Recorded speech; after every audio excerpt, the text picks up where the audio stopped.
I do seek them out quite aggressively, actually, but it is a gift when they present themselves to you like this. This really came out of nowhere.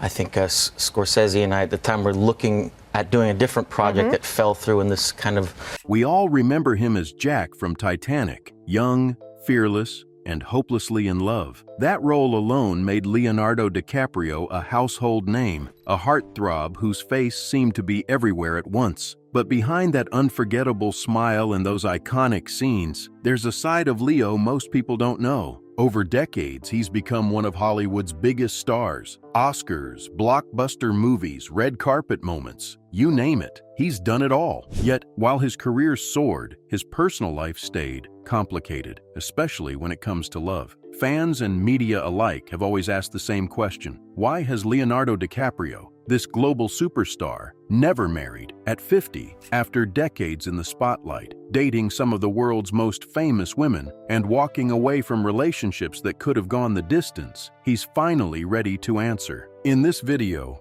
we're diving deep into the life, loves, and choices of Leonardo DiCaprio. From his early days in Los Angeles to global stardom, from headline-making romances to private reflections, we're uncovering the real reason he says he'll never walk down the aisle. Leonardo DiCaprio was born on November 11, 1974, in Los Angeles, California, the only child of Moline, a legal secretary, and George DiCaprio, an artist. His name has an unusual origin story. His mother was looking at a Leonardo da Vinci painting in an Italian museum when she felt him kick for the first time. Inspired, she decided on Leonardo. From the very start, it seemed like his life would be marked by creativity and individuality. But childhood wasn't without its challenges. Leo's parents separated when he was just a baby. George fell in love with another woman and moved out, though both parents remained committed to raising him. They lived in neighboring homes with a shared garden, allowing him to feel the presence of both parents. Growing up, he became especially close to his stepbrother, Adam Ferrar, whom he admired and looked up to. That early sense of connection and blended family life shaped his personality. Creative, independent, and observant. Leo moved around Los Angeles with his mother, living in neighborhoods like Los Feliz, and was exposed to a world far removed from the Hollywood glitz he would later inhabit. He described his parents as very bohemian and admitted growing up in areas marked by poverty and crime. Despite the challenges, he trusted his parents and felt inspired by their unconventional approach to life. School wasn't really his thing. He attended several institutions, including the Los Angeles Center for Enriched Studies and John Marshall High School. But Leo's attention was elsewhere. From a young age, he dreamed bigger than the classroom walls. Acting, or performing in any form, was his true passion. Even at age 2, he'd dance on stage at local festivals, making people laugh and smile. Watching others react to him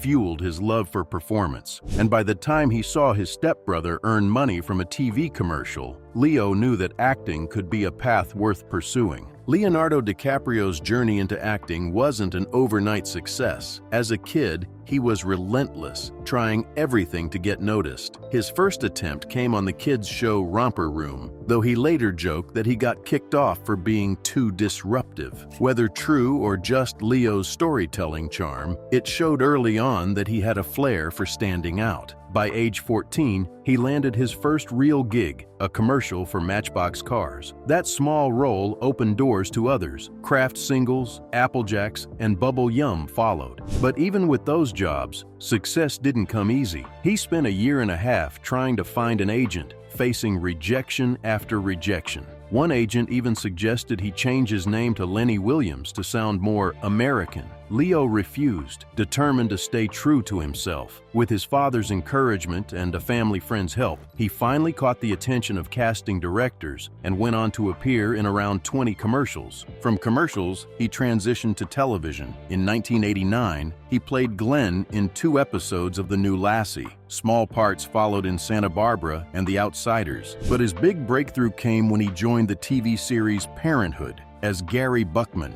a troubled teen. To prepare, he studied performances from previous versions of the character, showing early signs of his dedication and seriousness as an actor. His work earned him Youth and Film Award nominations, and even a stint on the game show Funhouse, where he tackled zany stunts, proved he could handle both drama and comedy. In 1991, he made his movie debut in Critters 3, a horror flick he later called one of his worst roles. That same year, he appeared on Growing Pains as Luke Brower, a homeless teenager. Though the role was brief, it earned him recognition and another award nomination. But it was 1993's This Boy's Life that really marked a turning point. Playing Toby, a troubled teen navigating life with a difficult stepfather, Leo tackled a complex role that tested his range. Critics noticed, and Hollywood began to pay attention. Then came What's Eating Gilbert Grape in 1993, where he portrayed a boy with developmental disabilities. His performance earned his first Academy Award nomination and showed the world that Leonardo DiCaprio was more than a pretty face. He was a serious actor, committed to challenging roles and emotional truth. By the mid-1990s, Leonardo DiCaprio was no longer just a promising young actor. He was becoming a household name. In 1996,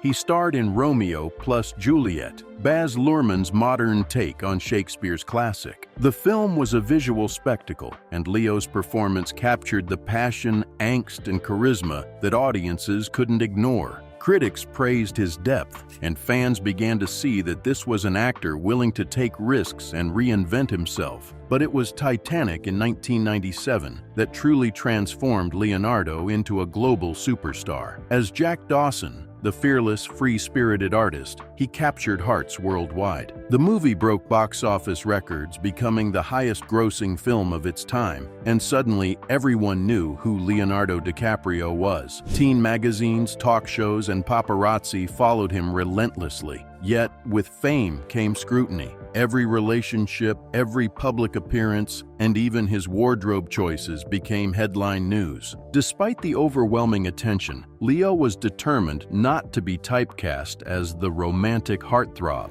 He wanted more than just fame for being attractive on screen. So, after Titanic, he took a deliberate step back, carefully selecting roles that challenged him and showcased his range. From gritty dramas to character-driven stories, he sought work that pushed boundaries and expanded his craft. This period of his life was also a turning point in his personal life. With fame came curiosity, speculation, and pressure from the media. Fans couldn't stop asking the same question. Who was he dating? And why, despite high-profile relationships, did he never seem to settle down? Leo's rise to fame set the stage not only for Hollywood success, but also for a love life under constant scrutiny, a pattern that would continue for decades. After Titanic, Leonardo DiCaprio didn't rest on his fame. He doubled down on building a career that would define him as one of the greatest actors of his generation. In 2002, he starred in Catch Me If You Can, showcasing his charm and wit alongside Tom Hanks. That same year, he reunited with director Martin Scorsese for Gangs of New York. This would become the start of one of Hollywood's most celebrated actor-director partnerships. Over the years, they created cinematic milestones together: The Aviator, The Departed, Shutter Island, The Wolf of Wall Street, and The Irishman. Scorsese once said that working with Leo was like collaborating with someone who brought both talent and deep preparation to every role. And it's clear that this partnership shaped much of DiCaprio's career philosophy. Choose roles with substance, challenge yourself, and never settle.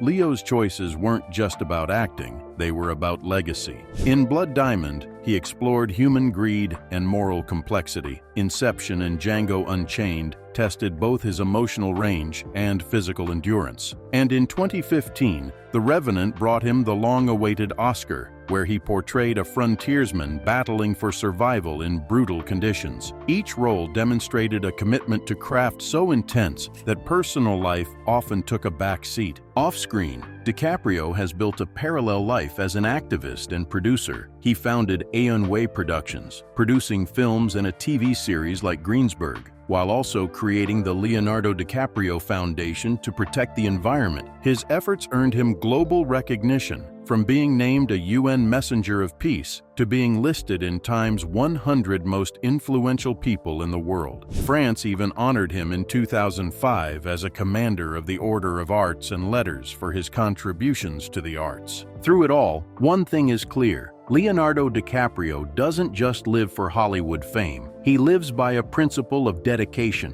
whether to his craft, the planet, or personal growth. That dedication, while fueling career highs, also influenced his approach to love and relationships. It's a theme that recurs again and again. Passion for work sometimes outweighs the pull of personal commitments. Leonardo DiCaprio's love life has always fascinated the world, sometimes as much as his movies. Since Titanic, fans and paparazzi have been obsessed with who he's dating, and over the years, a clear pattern emerged. From high-profile supermodels to quiet, off-the-radar relationships, his romantic life has been colorful, often private, and occasionally controversial. One of his earliest well-known relationships was with Bridget Hall, a Victoria's Secret model in the mid-1990s. Not long after, Naomi Campbell was rumored to be part of his romantic circle. Though the relationship never lasted long, they reportedly remained friends, showing Leo's tendency to maintain connections even after romance ends. In 1996, he dated Kristen Zhang, taking her to the premiere of Romeo plus Juliet. That relationship ended just before Titanic catapulted him into superstardom. As his fame grew, so did the rumors. Demi Moore was seen with Leo in 1997 while still married to Bruce Willis, sparking speculation. Helena Christensen, another model, was frequently spotted with him at parties around the same time. Then came Amber Valletta and Czech model Eva Herzegovina, though neither relationship was confirmed. Leo's early years of dating were a mix of short flings and media-fueled speculation, a pattern that would continue for decades. His first long-term, highly publicized relationship came with Gisele Bündchen from 1999 to 2005. The two even traveled together to the Amazon rainforest in 2004 to raise awareness for environmental causes, a shared passion that mirrored Leo's off-screen life. Despite their connection, differences eventually drove them apart. Gisele went on to marry NFL star Tom Brady,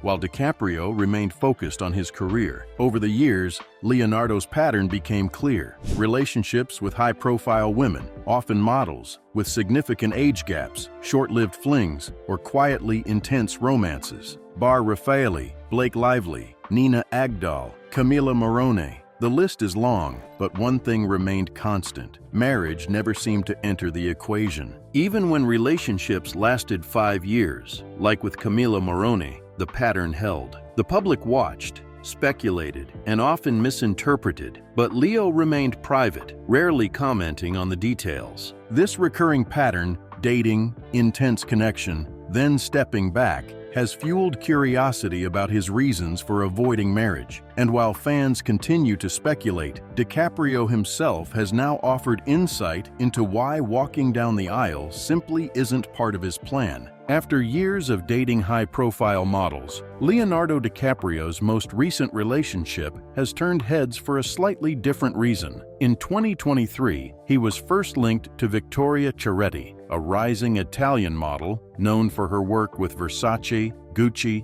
Balenciaga, and Alexander McQueen. The two reportedly met during the premiere of Killers of the Flower Moon at the Cannes Film Festival in May, and by August, they were spotted vacationing together in Sardinia, Italy. Victoria is no stranger to the spotlight. She began modeling at just 14 and has built a strong career in fashion. Before meeting DiCaprio, she was married to Italian DJ Matteo Milleri, but that marriage ended in 2023. The timing of her split and the quick spark between her and Leo fueled curiosity and speculation about how serious this relationship might be. The pair have been seen together at multiple events: Halloween parties, a Rolling Stones concert in Las Vegas, a trip to Art Basel in Miami, and even DiCaprio's 49th birthday in Los Angeles. One particularly intimate moment occurred when Victoria spent time with Leo's mother, a gesture that often signifies a deeper level of commitment. Yet, despite these public moments, insiders stress that marriage is still not on the table. Sources close to DiCaprio have revealed that, while he is clearly fond of Victoria and enjoys their time together, he doesn't see the need to formalize their relationship with a wedding. One source told Page 6, Leo doesn't see himself ever getting married. He doesn't feel the need to tie the knot to make things official in his eyes. Victoria, meanwhile, has been described as investing fully in the relationship,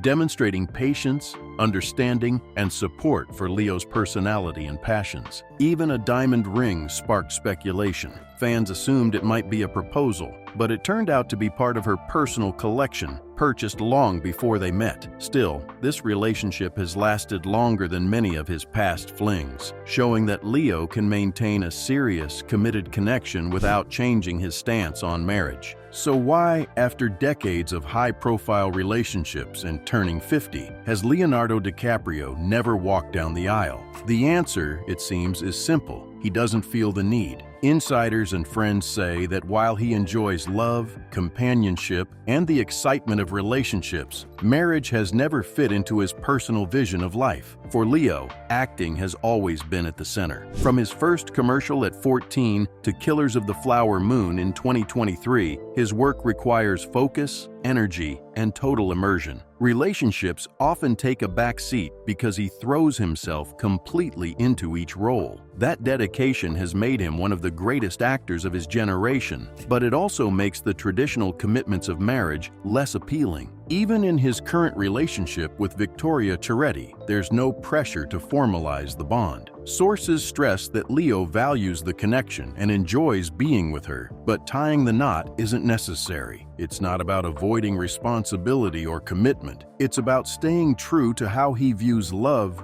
freedom, and partnership. He's demonstrated over and over that he can maintain deep, meaningful relationships without needing a certificate or wedding ceremony to validate them. Turning 50 has brought reflection. He's even spoken about the desire for fatherhood, but marriage still isn't part of the picture. He's choosing a path that works for him, one where love and companionship coexist with career, personal freedom, and passion projects. Ultimately, Leonardo DiCaprio's story shows that marriage isn't the only measure of a fulfilling life. At 50, he remains honest, focused, and true to himself, proof that happiness and love can take many forms.